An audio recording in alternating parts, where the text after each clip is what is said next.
Hi, and welcome to our second conversation about GPCPCS. In this one, let's share some thoughts and ideas about moving from getting going to getting growing. Robin, again, can we hear from yourself first in terms of your experiences in your practice in PCN, please? Yeah, sure. So to start us off, we're doing a bit of work around our kind of care navigation pathway and how our front of house, our reception team, we call them patient advisors, how they were going to start filtering some of the patient calls and online consultations to CPCS.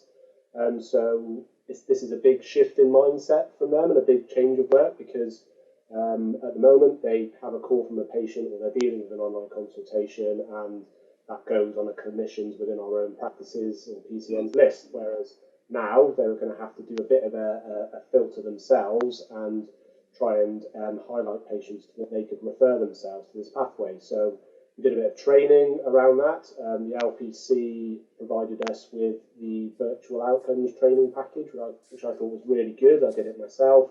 It gave the team some really useful kind of nuggets around how to phrase the conversation with patients about their referral to the community pharmacist for their consultation.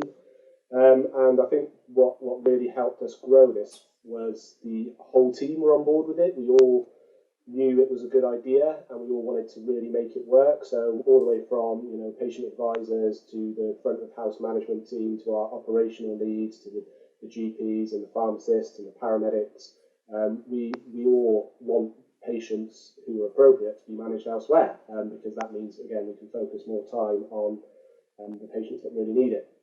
The other thing with us was just we used an Ardens template, which was specifically built for CPCS, which made a referral very easy for the front of house team to do, using NHS Mail integrated into our system one. Basically, in a few clicks, an email is sent to the pharmacy's NHS mailbox for them to pick up an action. And the other thing with that is it was easy for the pharmacy teams to escalate back to the surgery if they had anything. They could either reply to that email box that it came from, or they could send it straight to we have a shared pharmacy team mailbox, and we would almost triage those and either deal with them ourselves if it was something that was simple, and then the pharmacy had handed over a really good request, for example, for a stronger steroid cream or for a different treatment, or we would pass it back to the urgent care team or to a GP if that was necessary.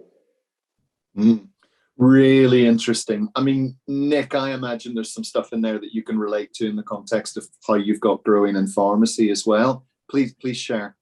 Yeah, thanks, Michael. And again, like the first video, it's really interesting to see Robin's experiences and actually see them mirrored very much within the community pharmacy context as well for the delivering of the other end of the service.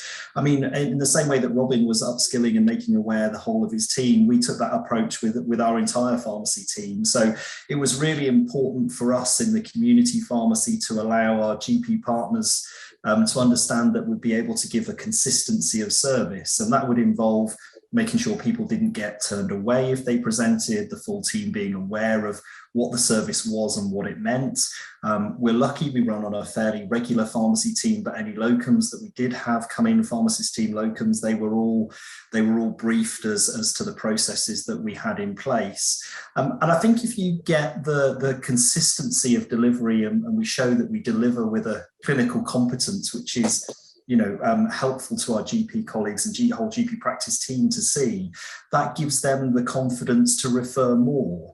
And I do think that word confidence is really important, because actually that's the real thing across those teams. We have the confidence, I would hope, to be able to deliver the service and deliver it well for the people and the communities that we serve. And actually, whoever's making that referral in from the GP practice side, whether that be one of the care navigators, another pharmacist, a GP, then they need to know that they've got the confidence of delivery at our end. And when we do elevate things back, we do that infrequently, and they're really important. So yeah, we feel now that we've got those things in place, and that's allowed us to grow our numbers. And again, really importantly, becoming more part of that primary care team and delivering that consistency of service for the patients and the community that we serve. You're describing some lovely things there that I can relate to in my experience in Somerset as well. I mean, to share briefly from a system point of view, I mean, you've used words like consistency and competency and confidence, and this is it. But at the end of the day, it's about helping people to be able to do that. So, you know, I would say thank you to our great reception teams across the practices in Somerset. Thank you to our frontline community pharmacy teams as well, because you're not machines, you are individuals doing a good job. When you get it right, it is absolutely amazing.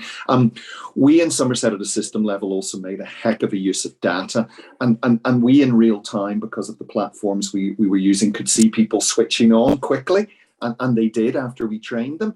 But we could also see where they were striving and romping ahead, but we could also see where they were maybe struggling and spluttering. So we kind of could intervene and go, hey, what's up, guys? You were doing brilliantly, now you've stopped. So I think that whole data review in real time and really being sensible about how you drive not just quantity, but also you're looking for the quality markers within the data as well. That's the one big thing that I would put on the table in this conversation.